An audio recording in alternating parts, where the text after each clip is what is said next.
Today, we are going to look at the Slidewise add-in for PowerPoint from Neuxpower. Neuxpower is a UK-based developer company that creates several add-ins that work with PowerPoint files, other Microsoft Office files such as Word and Excel, graphic file formats, and PDFs. Most of these products optimize the files so that your file sizes are smaller and the file themselves are snappier. Their products include various desktop and server-based versions of NXPowerLite, and they also create a web-based product called WeCompress. That's a compression tool that's based online. And they also create something called Slidewise, and that is what we're going to look at today. So you will find links to the Neuxpower website and to the Slidewise page in the description below. So what does Slidewise do? So I have already installed it in my version of PowerPoint. So let's go and look at it. I also have a file open with lots of links and fonts and stuff like that. So this is the Slidewise task pane that you get over there. I can actually close it because it doesn't open by default. You go to the Slidewise tab of the ribbon and click the Show Height button here. And this brings up the Slidewise task pane. It categorizes all your fonts, media, linked media, and other stuff, with a lot of info about that. And you can just go and go to the triangle here to open up more information about all these elements. So let's go and look at them one at a time. Okay, first, let's look at what Slidewise actually does. Not only does it help you compress your PowerPoint files, it also let you look under the hood to understand what's ballooning the file sizes. It also lets you embed fonts wherever possible and also unembed fonts wherever needed. You can also replace fonts if some of them are not installed on your system. Now let's look at the embedded subset over here, what we have. This particular thing around 1073 KB is comprised of embedded fonts, and including Calibri, which is actually available on all computers mostly, and Arial as well as Calibri again here as well.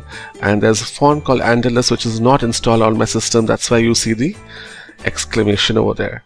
So at this point in time, I can just go to the fonts category over there and say I can replace individual fonts, okay, and decide what exactly I want there.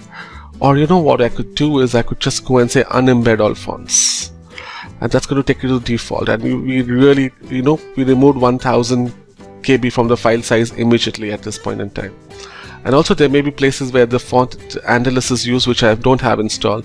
So it's there on slide 1. I can just go and double click here and it takes me to the slide 1 which has got the missing font.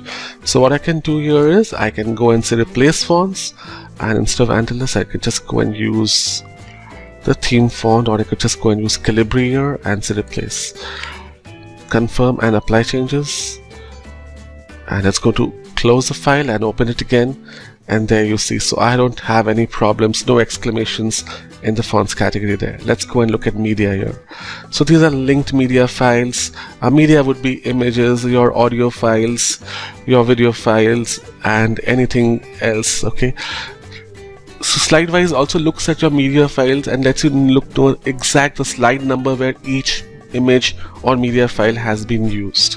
So if you just go to this one, it says this JPEG image is on slide 2, and you can know exactly where it's being used, and you can see this is 4300 KB.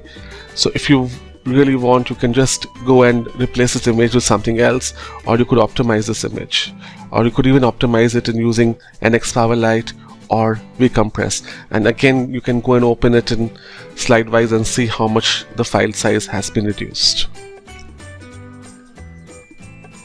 You can also locate linked files of all types, including media clips, PDFs, Excel files, and more. So that's the linked media area. You can see there's exclamations here where they have not been able to locate the file. So just go and double click here, and this is a file there. So I can say change the source if I know where exactly I want it to be. I can say open file location if I want to know where the file is saved. It can't find it because the source file can no longer be found.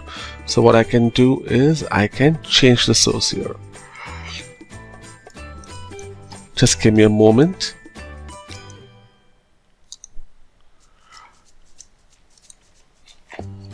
I'm going to go here to the source where the file is to be found, and this was a picture 7. So I'm just, this is a file. I'm going to hit OK, and it goes and finds the location. Similarly, I can go and find a new location for a file, or I can remove the file altogether and make sure that all the links are working fine. And this is something very invaluable, very helpful to make sure, especially if you receive files from other people and the links may break when you open them in PowerPoint on your computer. Also, all put together, Slidewise, it's an amazing add-in that you should have within your PowerPoint toolbox. It will save you hours of time and will let you control your PowerPoint's file size and structure like no other tool. Hope you enjoyed this video. We'll put up more videos on PowerPoint tools so that you can learn to use PowerPoint more effectively and make snappier and better presentations. Have a wonderful day. Explore more concepts at Indezine.com. Indezine. Make better presentations fast.